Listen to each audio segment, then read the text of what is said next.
오늘 하나님의 말씀 에베소서 5장 8절에서 10절까지 말씀입니다. 에베소서 5장 8절에서 10절까지 말씀 제가 읽어드리도록 하겠습니다. 너희가 전에는 어둠이더니 이제는 주 안에서 빛이라. 빛의 자녀들처럼 행하라. 빛의 열매는 모든 착함과 의로움과 진실함에 있느니라. 주를 기쁘시게 할 것이 무엇인가 시험하여 보라. 아멘. 지난주에 이어서 빛의 자녀로라는 제목으로 두 번째 시간입니다. 지난주에 우리는 무슨 이야기를 나누었냐면 사도 바울이 음행과 더러운 것과 탐욕을 가지고 있는 그 자리에서 헛된 그런 말에 속게 되면은 하나님의 진노를 피할 수 없다라고 이야기하고 나서 금방 오늘 본문에 보았던 5장 8절 말씀을 보았었어요. 그 5장 8절 말씀을 다시 보면 너희가 전에는 어둠이더니 이제는 주 안에서 빛이라. 빛의 자녀들처럼 행하라.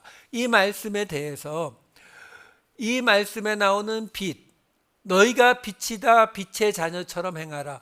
빛은 하나님을 말하는 것이고 결국 하나님의 자녀처럼 행하라라는 뜻이다 라고 말씀을 드리면서 하나님을 빛으로 설명하는 것은 에스겔서가 유일하다라고 이야기를 드렸어요.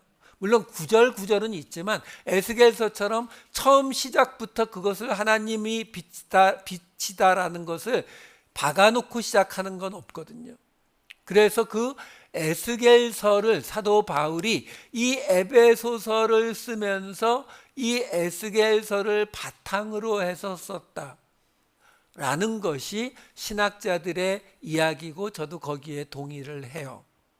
그래서 지난주에는 그 에스겔서에 나오는 말씀 중에 가장 유명했던 마른뼈의 환상이 나오는 37장 말씀을 가지고 그 마른 뼈가 살아나서 다시 큰 교회 회중이 되기 위해서는 하나님의 말씀만이 아니라 말씀 플러스 뭐요? 영. 그렇죠? 생기가 함께 있어야 가능했다라는 말씀을 드렸죠. 자, 오늘 말씀은 5장 8절에서부터 다시 시작되는 거예요. 여기 보시게 되면 8절 말씀 잠시만 보여주세요. 어떻게 시작되냐면 너희가 전에는 어둠이더니 이렇게 나와요. 여기서 이 어둠이라고 번역된 스코토스라고 하는 이 헬라어 단어는 스키아라는 단어에서 왔어요. 그 단어가 어디서 온 단어냐면은 그늘지다, 그림자, 여기서 온 단어예요.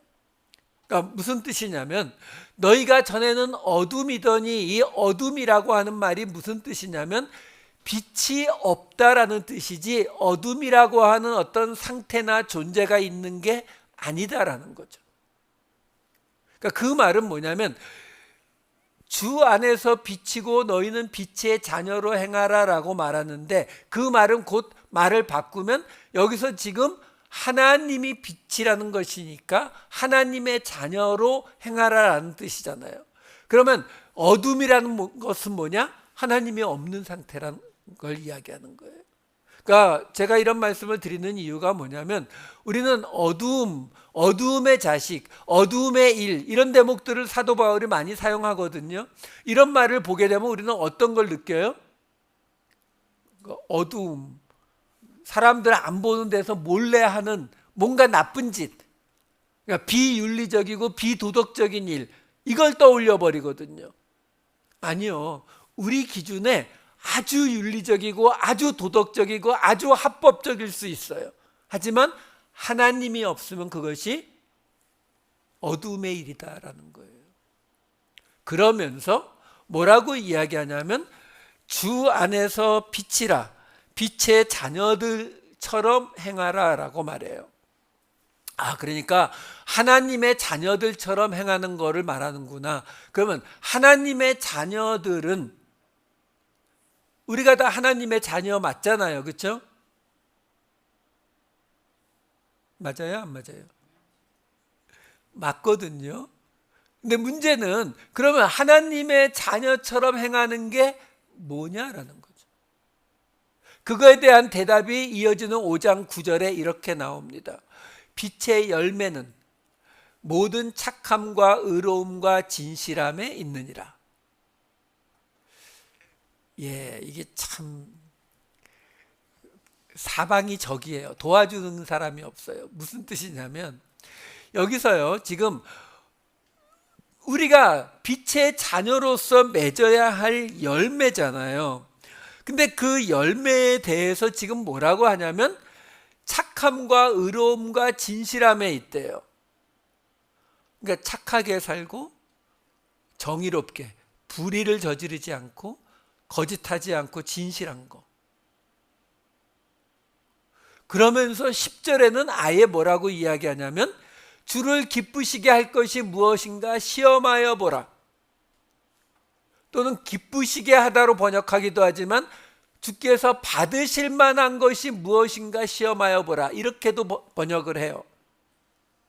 그러니까 지금 사도 바울이 뭐라고 이야기하냐면 너희가 빛의 자녀로서 너희가 맺어야 할 열매는 착하게 살고 의롭게 살고 진실하게 사는 건데 그게 진짜 하나님이 받으실 만한 건지 하나님이 기뻐하실 건지 시험해 봐. 그러니까 그 말은 뭐예요?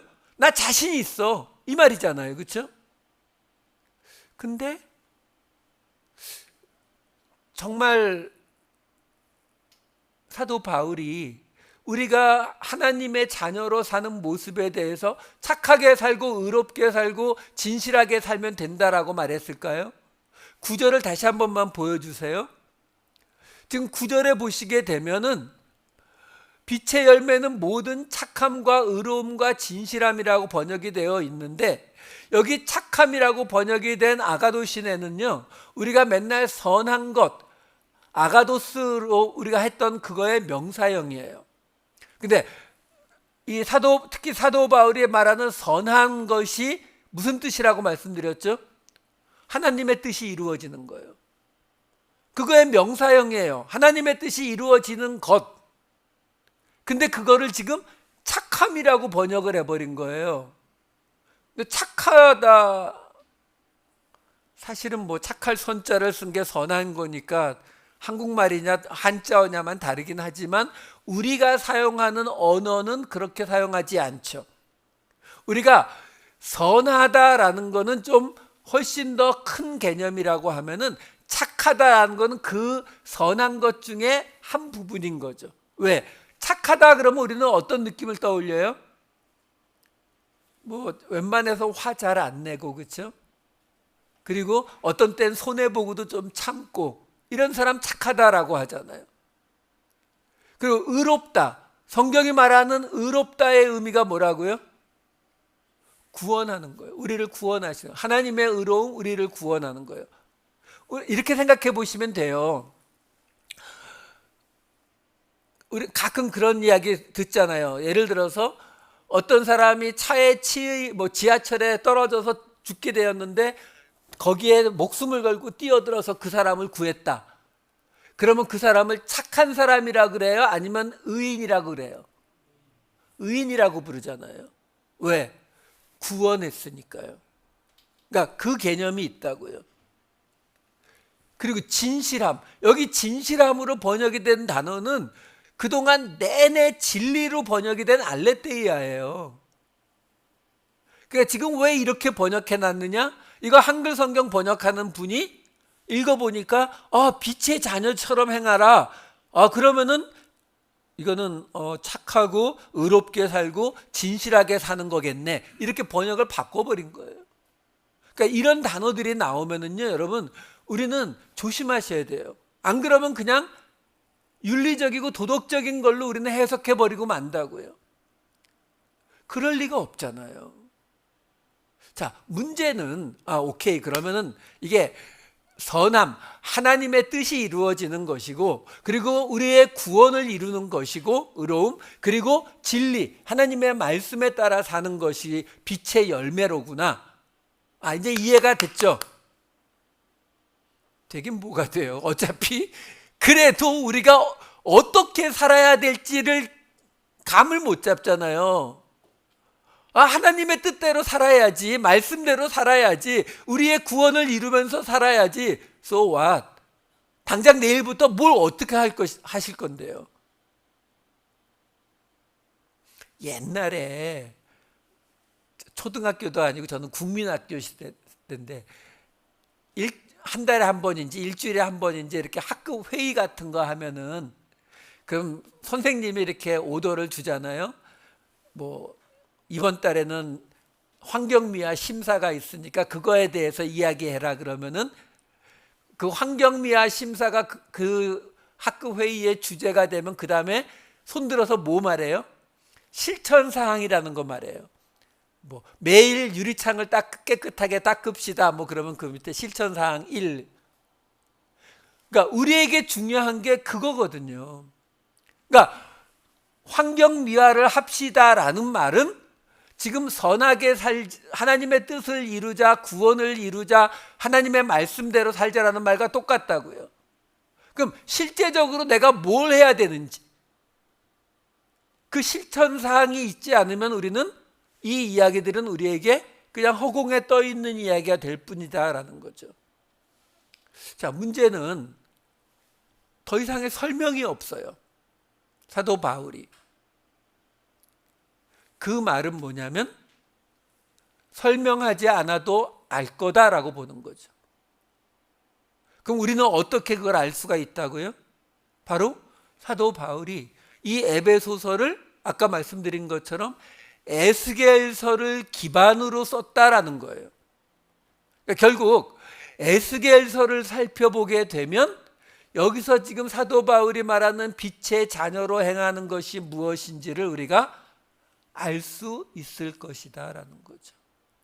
그래서 오늘은 48장까지 있는 에스겔서 전체를 설명드릴 거예요. 잘 따라오셔야 돼요. 자, 에스겔서는 이렇게 시작이 됩니다. 1장 1절에서 2절. 30째 해 넷째 달 초 닷새에 내가 그발 강가 사로잡힌 자 중에 있을 때에 하늘이 열리며 하나님의 모습이 내게 보이니 여호야긴 왕이 사로잡힌 지 5년 그 달 초 닷새라. 에스겔은요, 이스라엘이 바벨론의 공격을 3번을 받아요. 그 3번 받을 때 첫 번째 받았을 때에 다니엘이 끌려갔고, 두 번째 받았을 때 에스겔이 끌려갔고, 세 번째 받았을 때 이스라엘이 멸망합니다. 그러니까 지금 두 번째로 끌려간 에스겔이 지금 끌려간 지 5년째가 됐어요. 그 바벨론에 있는 그발강이라고 하는 그 강가에 있을 때에 거기에서 하늘이 열리면서 하나님을 보는 환상을 보게 됩니다. 에스겔서는 이렇게 시작이 돼요. 자, 문제는 성경에서 하나님을 본다라고 하는 말이 그렇게 쉽게 나오는 장면들이 아니에요. 출애굽기에나 이사야서나 뭐 다니엘서나 이런 데에 나와요. 화면 좀 보여주세요. 읽지는 않을게요.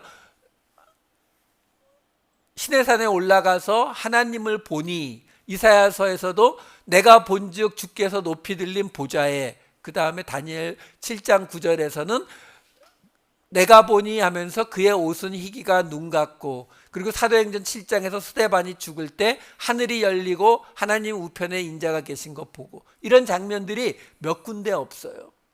왜? 하나님을 본다라고, 그것이 환상 속에서일지라도 결코 쉬운 게 아니거든요.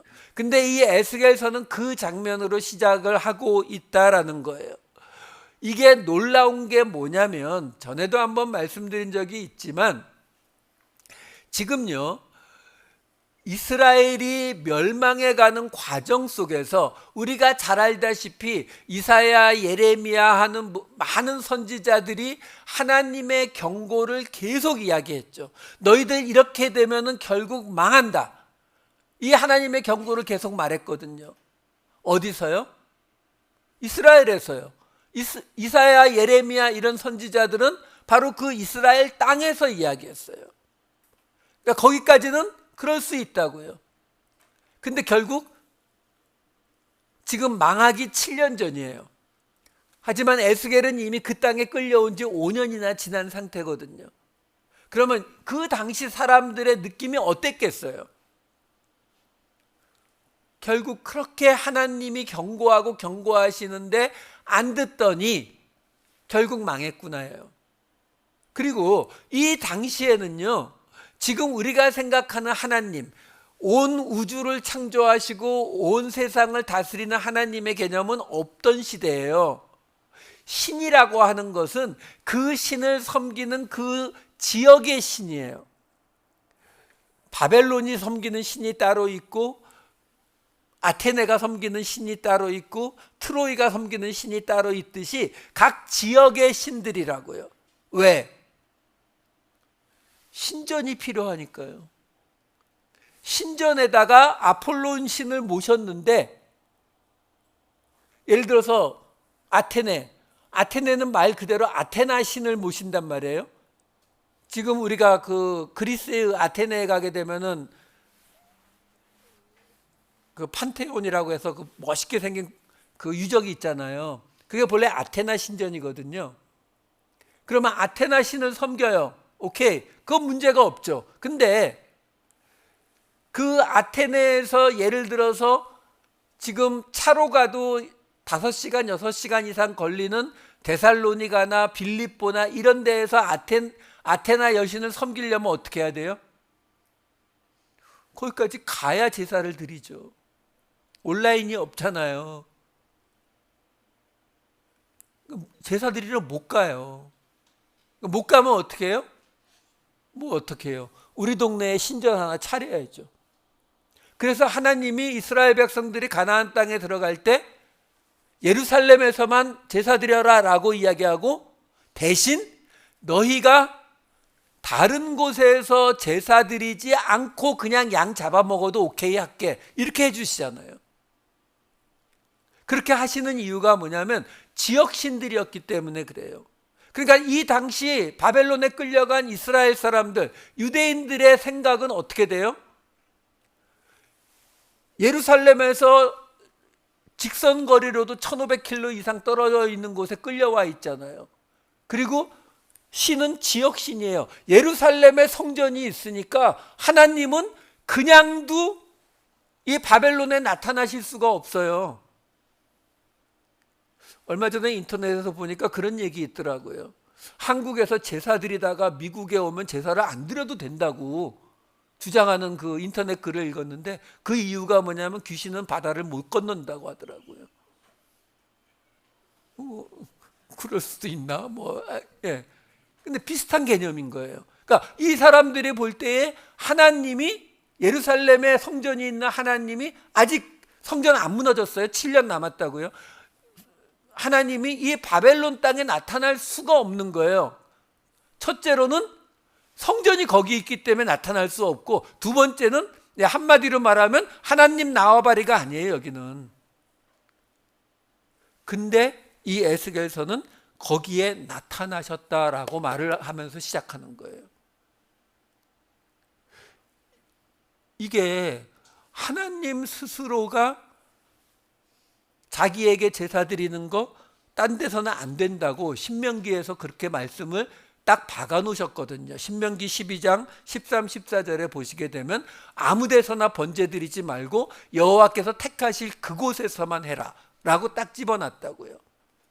그러니까 하나님이 바벨론에 나타나신다라는 것은 하나님 스스로의 말씀에도 안 맞는 거죠. 근데 나타났잖아요. 그러면 어떤 생각이 들어야 맞아요? 와, 하나님 놀랍다가 아니라 어떻게 오셨지? 이거죠. 성전이 예루살렘에 있는데 여기까지 어떻게 오셨지? 이게 우리가 선지서들 중에서 가장 난해하다고 하는 이 에스겔서를 풀 수 있는 열쇠예요. 에스겔서가 난해한 이유가 시작하는 1장부터 읽어도 무슨 소린지 이해할 수 없는 환상에 관한 이야기가 1장에 가득히 나오거든요. 자, 그 이야기를 한번 따라가 보자고요. 1장 5절에 보면 이런 이야기가 나와요. 그 속에서 네 생물의 형상이 나타나는데 그들의 모양이 이러하니 그들에게 사람의 형상이 있더라. 네 생물이 나타나는데 그들에게 사람의 형상이 좀 있대요. 그럼 조금 더 자세하게 10절과 13절에 이렇게 설명해 줍니다. 그 얼굴들의 모양은 넷의 아픈 사람의 얼굴, 넷의 오른쪽은 사자의 얼굴, 넷의 왼쪽은 소의 얼굴, 넷의 뒤는 독수리의 얼굴이니 13절 또 생물들의 모양은 타는 숯불과 횃불 모양 같은데 그 불이 그 생물 사이에서 오르락 내리락 하며 그 불은 광채가 있고 그 가운데에서는 번개가 나며. 뭔 소린지 이해가 되세요? 그러니까 지금 알 수 있는 게 어떤 생물, 네 생물이 있는데 뭐 사람, 소, 사자, 독수리 모양의 어떤 그런 생물이 있다는 거예요. 근데 뭐 또 불 모양인 것도 같은데 약간 번쩍번쩍하고 뭐 번개도 치고 뭔가 약간 그래요. 근데 그 생물들 아래 땅 쪽에는 바퀴가 있다라고 설명을 해요. 1장 15절에 보시게 1장 15절은 없나요? 오케이. 예. 15절 제가 읽어드릴게요. 내가 그 생물들을 보니 그 생물들 곁에 있는 땅 위에는 바퀴가 있는데 그 얼굴을 따라 하나씩 있고 이렇게 나와요. 그리고 그 바퀴가 어떻게 움직인다고 나오냐면 지금 보여주시는 19절과 20절 그 생물들이 갈 때에 바퀴들도 그 곁에서 가고 그 생물들이 땅에서 들릴 때에 바퀴들도 들려서 날라도 가는 거예요. 영이 어떤 쪽으로 가면 생물들도 영이 가려 하는 쪽으로 가고 바퀴들도 그 곁에서 들리니 이는 생물의 영이 그 바퀴들 가운데에 있음이니라. 그냥 자동차 생각하시면 돼요. 자동차가 있는데 자동차 바퀴가 있고 그 위에 있는 게 생물인 거예요. 네 생물의 모습이 있는 거예요. 그러니까 차 앞쪽엔 사람 얼굴 달아놨고 옆에는 사자와 소의 얼굴 달아놨고 이쪽은 독수리 얼굴 달아놨다고 생각하시면 돼요. 어떤 사람이 차에 장난 많이 쳤구나 이렇게 보셔도 돼요. 근데 그 차에 누가 타고 있느냐? 그 위에 있는 것이 1장 22절, 26, 27, 28절 보여드릴게요. 그 다음에 없어요? 아니요. 그래요? 제가 읽어드릴게요. 1장 22절하고 26, 27, 28절이에요. 그 생물의 머리 위에는 수정 같은 궁창의 형상이 있어 보기에 두려운데 그들의 머리 위에 펼쳐져 있고 22절이었고요. 26절 그 머리 위에 있는 궁창 위에 보좌의 형상이 있는데 그 모양이 남보석 같고 그 보좌의 형상 위에 한 형상이 있어 사람의 모양 같더라. 내가 보니 그 허리 위의 모양은 단쇠 같아서 그 속과 주위가 불 같고 내가 보니 그 허리 아래의 모양도 불 같아서 사방으로 광채가 나며 그 사방 광채의 모양은 비 오는 날 구름에 있는 무지개 같으니 이는 여호와의 영광의 형상의 모양이라. 내가 보고 엎드려 말씀하시는 이의 음성을 들으니라. 이 구절이 지난주에 보았던 하나님을 빛으로 묘사한 구절인 거예요. 자, 그러면 정리해 보자고요. 그 난해하다고 하는 에스겔서 1장이 무슨 이야기냐면 맨 처음에 하나님이 바벨론 그발강가에 나타나셨다는 거예요. 근데 어떻게 거기까지 오셨냐? 네 생물이 있는데 바퀴 달린 것을 타고 있는 네 생물이 있고 그 네 생물에 바퀴 달린 것 위에 하나님의 보좌가 있고 그 위에 하나님이 계시더라는 거예요. 그거 타고 오셨다 이 말하고 있는 거예요. 지금 이 난해한 에스겔서 1장이에요. 자, 그런데 이 생물 살아있는 것 네 생물에 관해서 지금 이렇게 환상을 봤잖아요. 근데 그리고 나서 이 에스겔서에는 에스겔이 이 환상을 보는 게 13번이나 거듭됩니다. 그 중에 이제 하나님이 어떤 환상을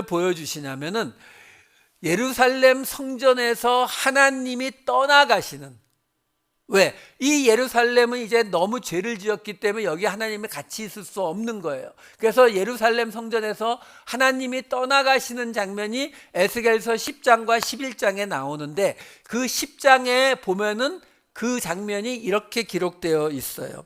에스겔서 10장 9절과 10절, 14절, 15절. 내가 보니 그룹들 곁에 네 바퀴가 있는데 이 그룹 곁에도 한 바퀴가 있고 저 그룹 곁에도 한 바퀴가 있으며 그 바퀴 모양은 황옥 같으며 그 모양은 네시 꽃 같은데 마치 바퀴 안에 바퀴가 있는 것 같으며 그룹들에게는 각기 네 면이 있는데 첫째 면은 그룹의 얼굴이요, 둘째 면은 사람의 얼굴이요, 셋째는 사자의 얼굴이요, 넷째는 독수리의 얼굴이더라. 그룹들이 올라가니 그들은 내가 그발 강가에서 보던 생물이라. 자, 뭐가 달라졌냐면 1장에서 그 그발 강가에서 본 환상에서 에스겔은 이 네 생물이라고 불렀어요. 히브리어 하이, 살아있는 것 이렇게만 불렀거든요. 근데 지금 이 하나님이 이제 그 생물들의 차를 타고 성전을 떠나는 장면을 설명하면서는 그 생물들을 뭐라고 부르냐면은 그룹이라고 부르는 거예요. 케루브라고 하는 단어예요. 히브리어로 복수로 케루빔이라는 단어거든요. 그룹. 근데 밑에 내용을 보면은 바퀴 이야기도 그렇고 사람의 얼굴, 사자의 얼굴, 독수리의 얼굴 이런 거 보니까 같은 거 분명하잖아요. 그리고 마지막에 혼동하지 말라고 내가 그발 강가에서 본 그거 똑같은 거네 라고까지 이야기해 줬잖아요. 자, 이 그룹 케루빔이라고 하는 이 존재는 어디서부터 등장하기 시작했냐면 맨 처음 등장은 에덴 동산에서 등장했었어요. 창세기 3장 24절에 이같이 하나님이 그 사람을 쫓아내시고 에덴 동산 동쪽에 그룹들과 두루 도는 불칼을 두어. 이 그룹이 바로 지금 말하는 그 그룹이에요. 자, 이 그룹에 대해서 구약 성경에 굉장히 많이 나오는데 거의 대부분 뭘로 나오냐면은 하나님의 성막과 솔로몬 성전에 들어가는 법궤가 있잖아요. 그 법궤의 뚜껑에 그 뚜껑을 덮는 장식으로 이 그룹을 장식합니다. 그 모습이 출애굽기 25장 18절 22절로 보여드릴게요.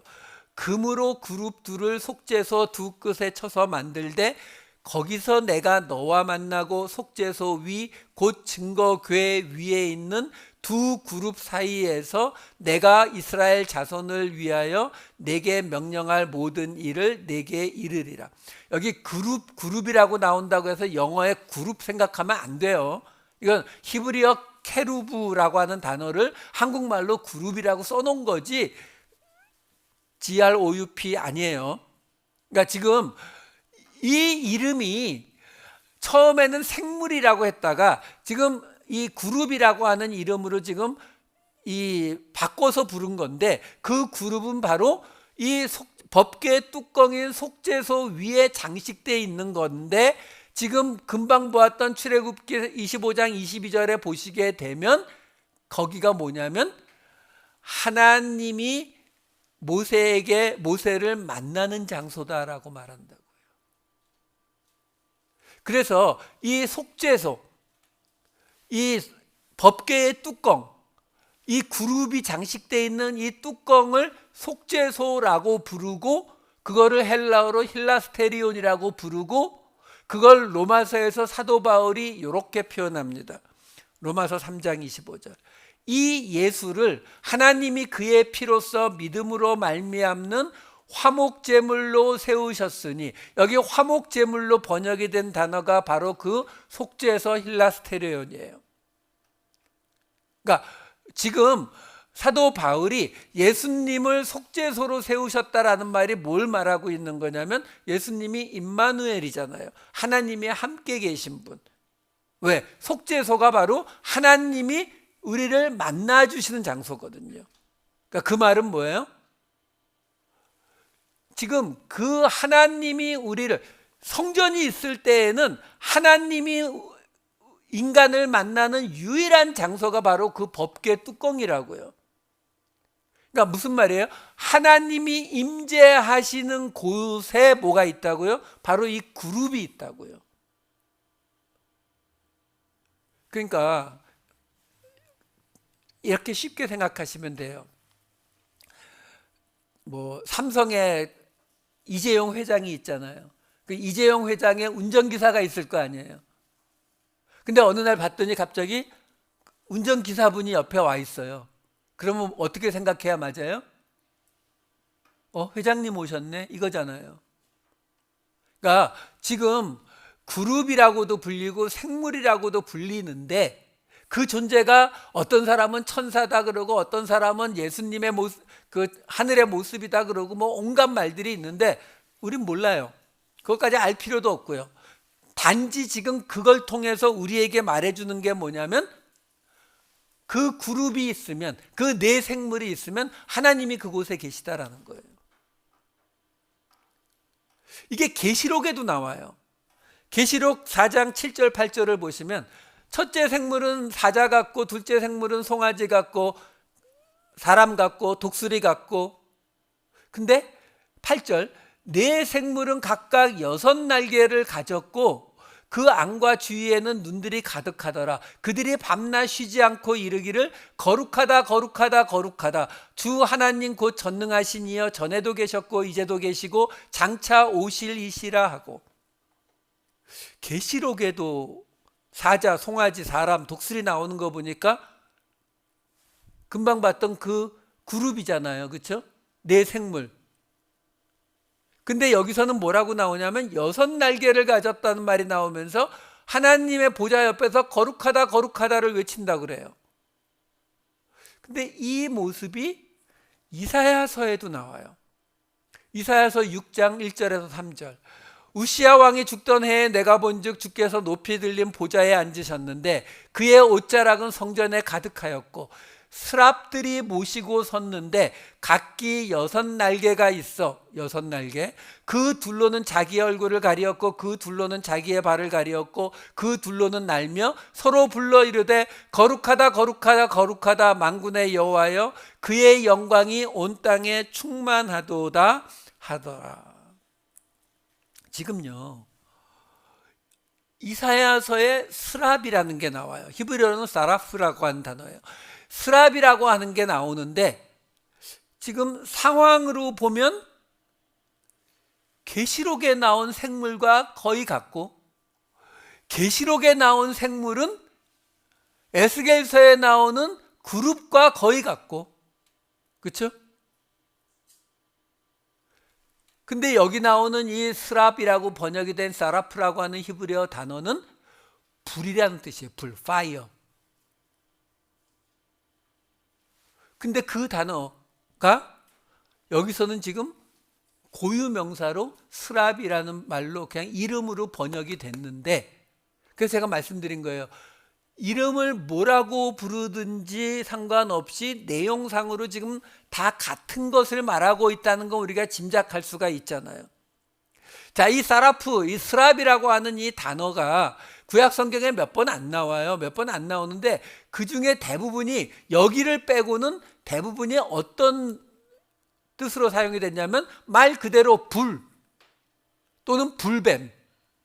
민수기 말씀 보여드릴게요. 민수기 21장 8절. 여호와께서 모세에게 이르시되 불뱀을 만들어 장대 위에 매달아라. 물린 자마다 그것을 보면 살리라. 신명기 8장 15절. 그 광대하고 위험한 광야 곧 불뱀과, 뱀이 히브리어로 나하시거든요. 그러니까 사라프, 나하시 사라프 이렇게 말하고 있는 거예요. 불뱀 이렇게 지금 사용하고 있는 거거든요. 이 사라프, 스랍이라는 단어가 불이라고 하는 뜻이기 때문에 그래요.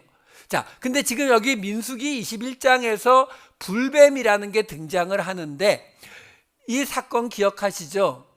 지금 하나님 앞에 잘못해가지고 하나님이 불뱀을 보내서 물게 해서 이스라엘이 많은 사람이 죽습니다. 그러니까 모세가 하나님 앞에 기도하니까 하나님이 뭐라고 말하냐면은 불뱀을 만들어 가지고 그걸 보게 하면 살 것이다 라고 말씀하시는 것이 21장 6절 8절 9절에 이렇게 나와요.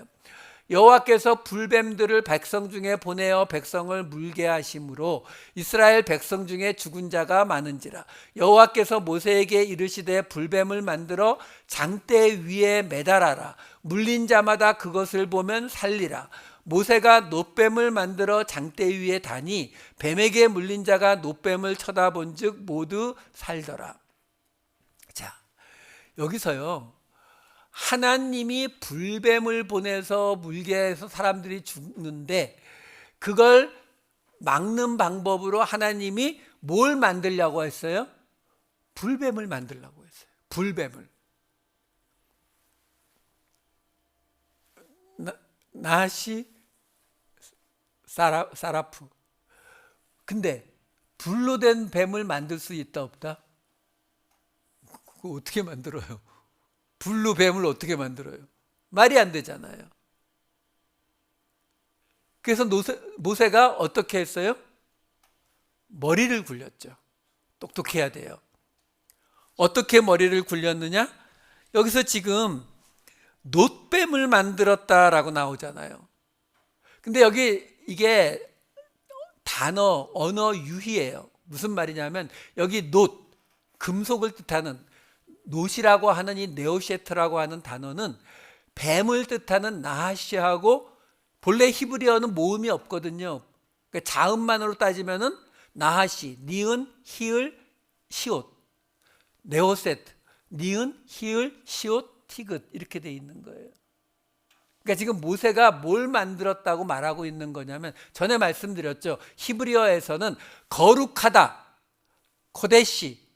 그러면 거룩한 성소 그러면 코데시예요. 근데 지성소는 어떻게 표현한다고요? 코데시, 코데시. 두 번 말하는 거예요. 그게 지성소예요. 왜? 거룩하고 거룩하니까.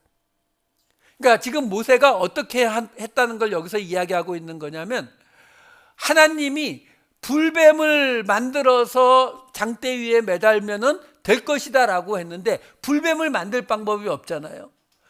나하시 사라프를 만들 방법이 없다고요. 그러니까 그거를 모세는 어떻게 받아들였냐면 뱀 중에서 아주 특별한 뱀을 만들라는 뜻이로구나. 그 특별한 뱀을 어떻게 표현한다고요? 나하시 네오세트. 그러니까 우리식으로 말하면 이렇게 된 거예요. 뱀, 뱀, 뭐 이런 식의 말을 한 거예요. 그러니까 특별한 뱀이니까 뱀, 이런 식으로. 그러니까 무슨 말이냐면 이 스랍이라고 번역된 그것이 불이라는 뜻을 가지고 있으면서 동시에 어떤 지극한 특별한 것을 의미하는 의미다라고 하는 것을 우리가 여기서 볼 수 있다라는 거예요.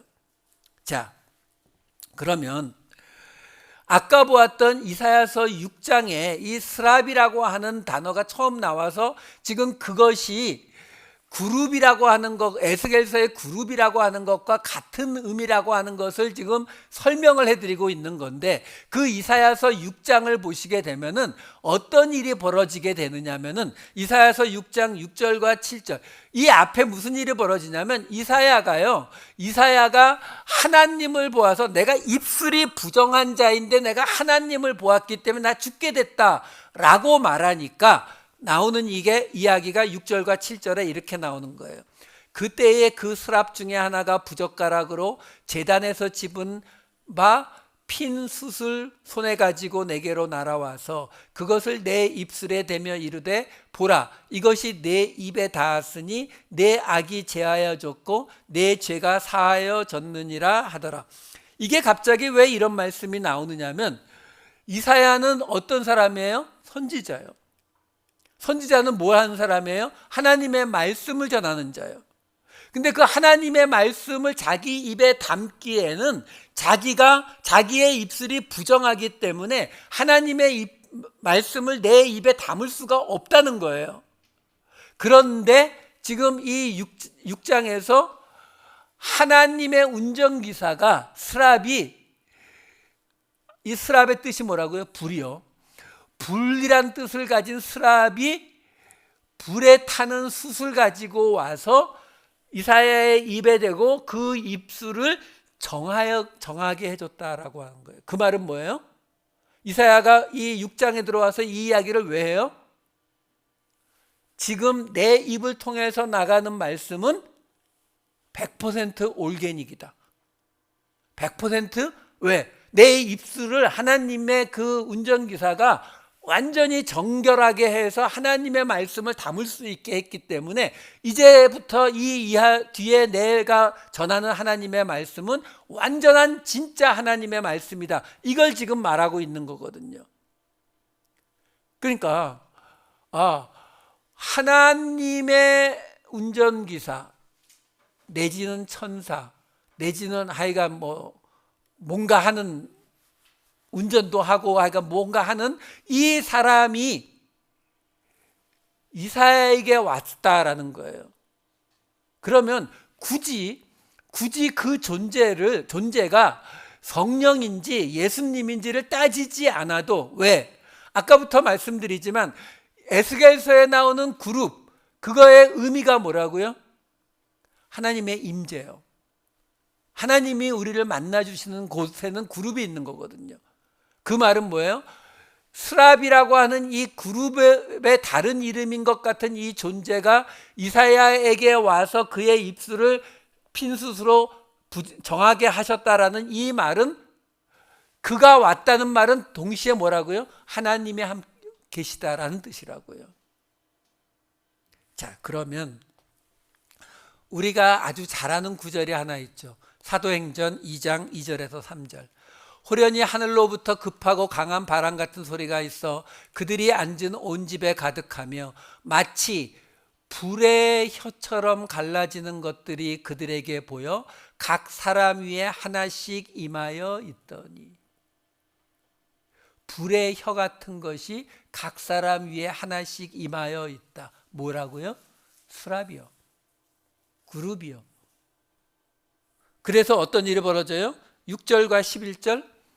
이 소리가 나매 큰 무리가 모여 각각 자기의 방언으로 제자들이 말하는 것을 듣고 소동하여 그레데인과 아라비아인들이라 우리가 다 우리의 각 언어로 하나님의 큰 일을 말함을 듣는도다 하고.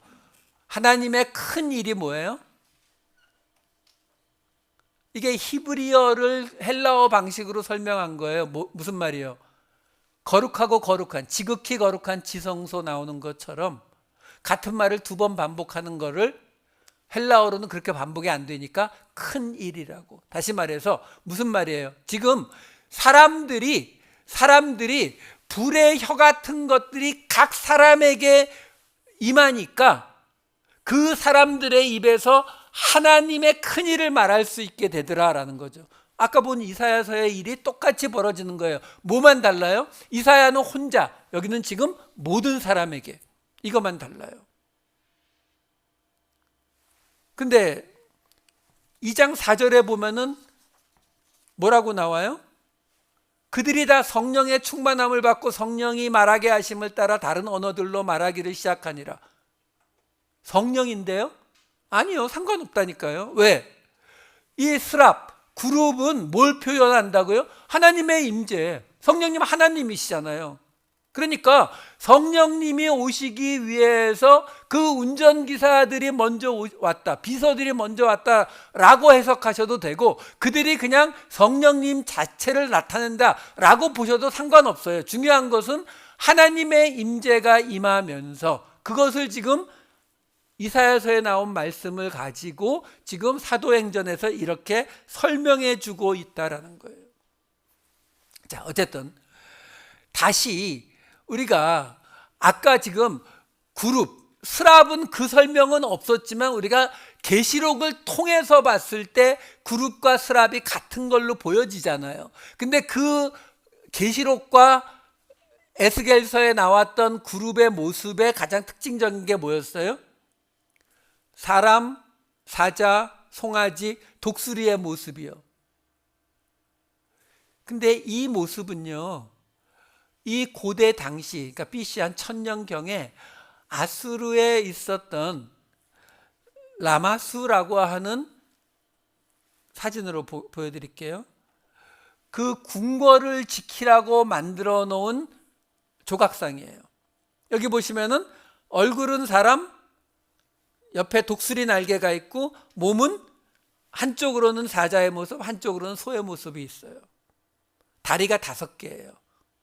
다리가 5개인 거는 초자연적인 게 아니라 옆에서 보면은 4개로 보이고 앞에서 보면은 또 4개로 보일 수 있도록 5개로 해놓은 거예요. 안 그러면 3개만 보일 수가 있으니까.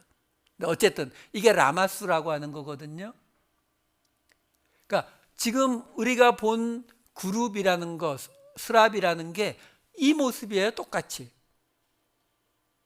그러면 어떤 사람들은 이야기하죠. 거봐, 성경은 그때 당시에 그 고대 전설이나 신화 같은 거 이런 거 가져다가 짜집게 해놓은 옛날 이야기라니까 이렇게 말씀하시는 분들이 있어요. 아니요, 그렇지 않아요. 왜 그러냐면 그냥 쉽게 이렇게 생각하시면 돼요. 지금 이 이야기들을 듣는 사람들이 누구라고요? 대학 나온 사람들이요? 똑똑한 사람들이요? 아니거든요. 지금 포로로 끌려가 있는 사람들이잖아요. 그 사람들에게 말해주는 거예요. 지금 우리가 아까 보았던 에스겔서 1장 10절과 13절 다시 보여드릴게요. 여기도 지금 보시게 되면 10절에서는 그 그룹들에 대해서 뭐라고 말해요? 사람과 사자와 소와 독수리, 아까 금방 보았던 아수르의 라마스 이야기를 똑같이 하고 있잖아요. 근데 13절에서는 또 뭐라고 해요? 그들의 모양이 뭐라고요? 타는 숯불과 횃불 같다고 하잖아요. 불 같다고 하잖아요. 이 2개가 매치가 안 되잖아요. 금방 보셨던 그 조각상의 모습과 타는 숯불이나 횃불 같다는 이 2개가 하나로 모여질 수가 없는 이야기잖아요. 그러니까 뭘 이야기하는 거예요 지금? 타는 불 같다, 빛 같다라는 이런 말들은 뭔지 모르겠다라는 말과 똑같아요. 왜? 확인이 안 되니까. 단지 하나님이 임재하시는 곳에는 불이 있더라라는 거예요. 왜? 시작부터 그랬잖아요. 모세가 처음 하나님을 만났을 때 어떻게 만났어요? 떨기나무에 붙은 불 속에서 만나잖아요. 그러니까 하나님이 계신 곳에는 불이 있고, 근데 그 불이 하나님이 바벨론까지 오신 걸 보니까 뭔가를 타고 오셨는데, 그러면 그 타고 온 것은 누구겠느냐? 너희가 지금 저 아수르의 바벨론의 궁전을 지키고 있는, 그러니까 우리 저 이집트에 가면 피라미드 앞에 스핑크스 있잖아요. 그러니까 스핑크스도 얼굴은 사람이고 몸은 사자고 그렇잖아요. 그 스핑크스가 피라미드를 지키는 것처럼 하나님에게도 그렇게 지키는 뭐 비서 내지는 운전기사가 있는데, 다른 점이 뭐다? 아수르나 바벨론의 이 라마스라고 하는 것은 그 건물을 지키는 존재라고 하면은, 그 지역을 지키는 존재라고 하면은, 하나님은 바퀴가 달려가지고 아까 날라도 다닌다고 했잖아요. 어디든지 가고 날라다닐 수 있는 그거에 사용되는 존재다라는 거죠. 우리 그 미국 대통령은 보면 항상 독수리 그림이 같이 있잖아요. 한국 대통령은 뭐 있는지 아세요? 새 2마리, 봉황이라는 새 2마리가 있거든요. 그래서 AI한테 물어봤어요. 봉황에 대해서. 그랬더니 봉은 수컷이고 황은 암컷이래요. 그래서 2마리가 같이 있는 거래요. 그래야 완벽해지는 거라고. 근데 그 봉황에 대한 설명을 제가 챗GPT도 그렇고 막 몇 개 물어봤는데 뭐라고 나오냐면, 봉황의 모습이 이렇게 나와요. 앞은 기러기, 뒷모습은 기린, 목은 뱀, 꼬리는 물고기, 등은 거북이, 부리는 닭. 오늘 우리 이야기하고 똑같아요.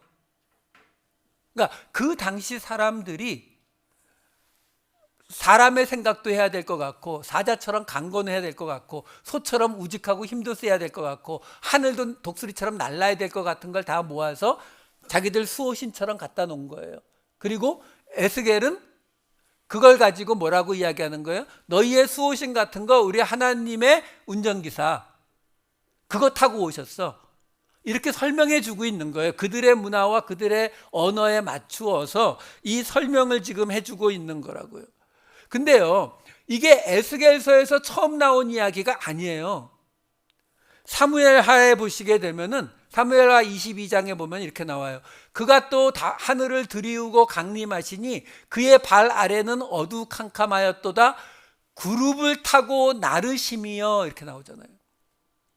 이게 다윗의 노래거든요. 그러니까 이때도 이미 하나님이 그룹들을 타고 움직인다는 개념을 갖고 있었다고요. 근데 그때는 그게 중요시되지 않았던 이유가 뭐예요? 성전이 있었으니까요. 성전에서 하나님을 만날 수 있었으니까요. 근데 지금 이 에스겔서로 오면은 무슨 일이 벌어진다고요? 성전이 이제 곧 무너질 거거든요. 에스겔서 맨 끝에 이제 48장이지만 43장에 가게 되면은 회복시키는 모습, 37장에서 마른 뼈의 환상이 있고 그게 회복되는 모습이 43장 11절부터 13절에 뭐라고 나오냐면은 이렇게 나옵니다. 제가 하나 건너뛰었나요? 예, 그 앞에 거 보여주세요. 예, 2절부터 5절 보시게 되면은 이 43장 이제 성전을 떠났던 하나님이 다시 성전으로 돌아오는 장면이에요. 읽어드릴게요. 이스라엘 하나님의 영광이 동쪽에서부터 오는데 하나님의 음성이 많은 물소리 같고 땅은 그 영광으로 말미암아 빛나니 그 모양이 내가 본 환상 곧 전에 성읍을 멸하러 올 때에 보던 환상 같고 그발 강가에서 보던 환상과도 같기로 내가 곧 얼굴을 땅에 대고 엎드렸더니 여호와의 영광이 동문을 통하여 성전으로 들어가고 영이 나를 들어 데리고 안뜰에 들어가시기로 내가 보니 여호와의 영광이 성전에 가득하더라. 성전으로 돌아오시는 장면이에요. 근데 여기는 문제가 뭐냐면 성전으로 돌아오신다고는 되어 있는데 어디에 있는 성전이란 말은 없어요. 물론 예루살렘에 밖에 없으니까 예루살렘이겠지라고 생각을 하시겠지만 문제는 이 바로 앞에 에스겔서 40장, 41장, 42장에 새로 지을 성전에 대한 설명이 길게 나와요. 그 이야기가 43장에서도 11절부터 13절에 나오는 거예요. 여기 지금 보시게 되면 다른 거 안 읽을게요. 그냥 어떻게 나오냐면 12절 맨 앞에 성전의 법은 이러하니라, 13절 맨 앞에 제단의 크기는 이러하니라. 다시 지을 새로운 성전에 대해서 설명하고 있는 거예요. 무슨 말이냐면 에스겔서는요, 그 무너졌던 하나님의 성전을 떠났던 그 모습에서 이제 마른 뼈의 환상을 통해서 회복시키신 다음에 큰 회중을 이루게 됐을 때 성전을 다시 짓는다고 나와요. 근데 그 다시 짓는 성전이 어딘지는 말이 없이 다시 짓는 성전을 짓는다고 그거에 대한 세세한 설명이 잔뜩 나와요. 그 이야기가 이미 마른 뼈의 환상이 주어졌을 때부터 나왔었어요. 에스겔서 37장 26, 27절과 이제 에베소서와 연결시켜 드리는 거예요. 에베소서 2장 21, 22절. 마른 뼈의 환상이 끝나고 나서 26절에 이렇게 나와요. 내가 그들과 화평의 언약을 세워서 영원한 언약이 되게 하고 또 그들을 견고하고 번성하게 하며 내 성소를 그 가운데 세워서 영원히 이르게 하리니 내 처소가 그들 가운데에 있을 것이며 나는 그들의 하나님이 되고 그들은 내 백성이 되리라. 이게 에베소서 2장 21, 22절에 그의 안에서 건물마다 서로 연결하여 주 안에서 성전이 되어가고 너희도 성령 안에서 하나님이 거하실 처소가 되기 위하여 그리스도 예수 안에서 함께 지어져 가느니라. 에스겔서를 바탕으로 사도 바울은 똑같이 하나님이 회복시키시게 되면 옛날에 그 성전이 아닌 새로운 성전이 지어질 것, 그 새로운 성전은 성도들이 연결해서 세워지는 성전이라는 걸 설명해 주고 있다라는 거예요. 자, 그렇게 해서 그 성전이 세워지는 것에 대해서 지금 에스겔이 이야기를 하게 되는데 이걸 생각하고 계시면은 우리가 하나 알 수 있는 게 있어요. 뭐냐면 하나님이 이제 그 바퀴를 타고 이동하신다는 거잖아요. 예루살렘에만 계시는 게 아니라 바벨론에도 번쩍, 애굽에도 번쩍 하시겠다는 거잖아요. 자, 그러면 뭐가 문제가 돼요? 어디서 예배드려요? 이게 문제가 되잖아요. 그래서 그 이야기가 어디 나와요? 바로 수가성 여인의 이야기, 요한복음 4장에 나오죠. 요한복음 4장 20절 21절 보시면 여자가 예수님이 선지자라는 걸 깨닫자마자 이렇게 묻습니다. 조상들은 이 산에서 예배하였는데 당신들은 예배할 곳이 예루살렘에 있다고 하더이다 하니까 예수님이 이 산에서도 말고 예루살렘에서도 말고 너희가 아버지께 예배할 때가 이르리라. 왜요? 그리심산도 아니고 예루살렘도 아니라는 거예요. 왜? 하나님이 돌아다니시는데요. 어디 계실지 모르는데요. 그럼 어떻게 예배드리면 돼요? 그 설명이 23, 24절에 이렇게 나오는 거예요. 아버지께 참되게 예배하는 자들은 영과 진리로 예배할 때가 오나니 곧 이때라. 하나님은 영이시니 예배하는 자가 영과 진리로 예배할지니라. 그러니까 하나님이 어디에 계시는지 돌아다니시니까 하나님을 잡아낼 수가 없으니까 이제 그리심산도 아니고 예루살렘도 아니고 어느 장소가 아니라 어디서요? 영과 진리로 드려야 된다. 근데 영과 진리가 뭐죠? 진리의 알레the이아가 뭐예요? 말씀. 그러니까 말씀과 영으로 드려야 된다. 이거 지난주에 봤어요. 어디서요? 히브리서 4장 2절. 그들과 같이 우리도 복음 전함을 받은 자이나 들은 바 그 말씀이 그들에게 유익하지 못한 것은 듣는 자가 믿음과 결부시키지 아니함이라. 뭘요? 말씀을 믿음과 결부시키지 않았다. 그게 무슨 설명이에요? 에스겔서 37장 10절. 내가 그 명령대로 대언하였더니 생기가 그들에게 들어가매. 생기, 루아의 영. 말씀이 먼저 가서 마른 뼈들을 다 일으켜 세우고 살이 붙는 것까지는 다 했는데 살아나지 못했다고 했잖아요. 거기에 뭐가? 영, 루아의 생기가 들어가니까 이제 큰 회중, 교회가 되더라 라고 했잖아요. 그게 뭐라고요? 말씀과 믿음, 말씀과 영. 그게 요한복음에서는 진리와 영. 그러니까 어떻게 예배드려야 된다고요? 하나님의 말씀과 하나님의 성령. 그래야 우리가 하나님의 받은 말씀을 우리 마음속에 깨닫고 받아들일 수가 있다라는 거예요. 자, 그것을 에스겔서와 에베소서를 함께 보여드릴게요. 11장 19절 20절 4장 22, 24절. 여기 보시게 되면 에스겔서에서 한 마음 새 영을 주고 돌 같은 마음 제거하고 그래서 내 백성이 되리라. 에베소서 4장에서는 옛사람을 벗어버리고 심령이 새롭게 되어서 의와 진리의 거룩함으로 새 사람을 입으라. 이렇게 나오고요. 자, 마른 뼈가 회복된 이후의 모습 에스겔서 37장 16, 17, 21, 22절에 보시게 되면은 막대기 두 개를 가지고 유다와 에브라임이라고 말씀하시면서 그 둘이 하나가 되고 한 임금이 다스리게 될 것을 이야기합니다. 그 이야기가 에베소서에서는 2장 14절 16절 그리고 4장 3절 6절 이렇게 나와요. 둘로 하나를 만드사 둘로 한 세 사람을 지어 둘을 한 몸으로. 그리고 4장 평안에 매는 줄로 성령이 하나 된 것을 함께 지키라. 몸도 하나 성령도 하나이시니까 부르심의 한 소망 주도 한 분 믿음도 하나 세례도 하나 하나님도 하나. 이렇게 나오는 대목이에요. 자, 정리할게요.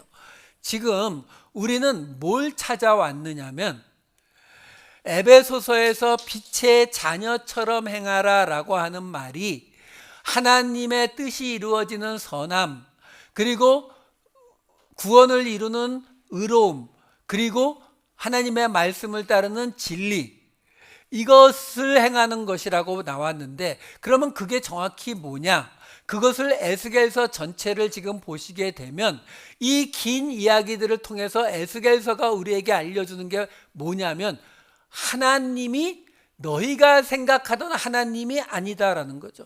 예루살렘에 있는 하나님이 아니라 온 세상을 돌아다니시는 하나님이시고 그 하나님은 너희가 생각하는 그 방식이 아니라 지금 성전을 떠나서 영과 진리로 드리는 예배를 받으시는 그 하나님이고, 더 이상 라마스가 지키는 건물의 성전이 아니라 하나님은 성도들이 연결해서 만들어지는 교회 공동체가 하나님의 성전이 되는 것이고, 서로가 다르고 생각이 다르지만 하나로 뭉쳐지는 것처럼 에베소서에서도 하나로 뭉쳐지는 이야기를 해주고 있다라는 거예요.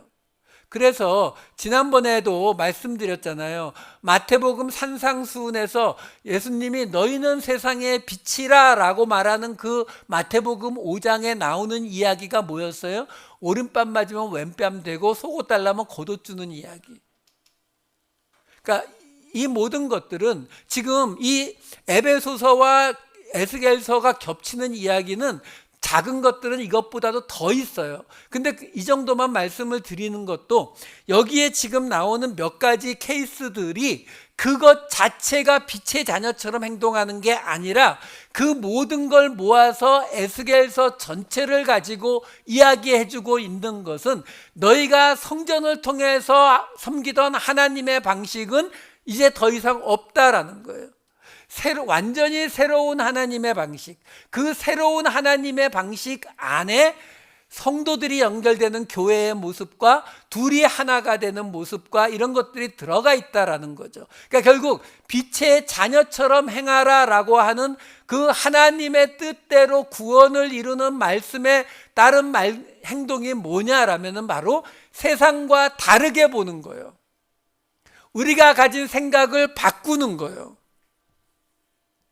그것이 빛의 자녀라고요. 어둠에 있었던 하나님이 없었던 때의 모습과 바뀌어야 될 거 아니겠어요? 바뀌려면 생각이 바뀌어야 되고 관점이 바뀌어야 된다는 거죠. 그 모습이 빛의 자녀로 살아가는 모습이다라는 것입니다.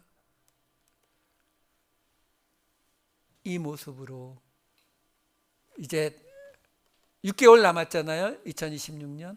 한번 내가 얼마나 다른 관점으로, 하나님의 관점으로, 우리의 구원을 이루는 관점으로, 하나님의 뜻을 따르는 관점으로, 하나님의 말씀을 따르는 관점으로 얼마나 내가 생각해낼 수 있는지, 살아갈 수 있는지 빛의 자녀로 한번 살아보시는 저와 여러분 되시기를 우리 주님의 이름으로 축원합니다. 기도하시겠습니다. 사랑이 많으신 아버지 하나님, 어둠이 아닌 빛의 자녀가 되라는 말씀대로 저희들 하나님의 기업을 상속받을 자녀가 되어서 세상과 다른 눈, 다른 마음을 갖게 하셔서 세상의 기준으로 하나님을, 그리고 우리를, 남을 판단하는 것이 아니라 오직 하나님의 말씀을 기준으로 우리의 구원을 이루어가는 우리 모두가 빛의 자녀가 되게 하여 주시옵소서. 감사드리옵고 이 모든 말씀 우리 주 예수 그리스도의 이름으로 기도하옵나이다. 아멘.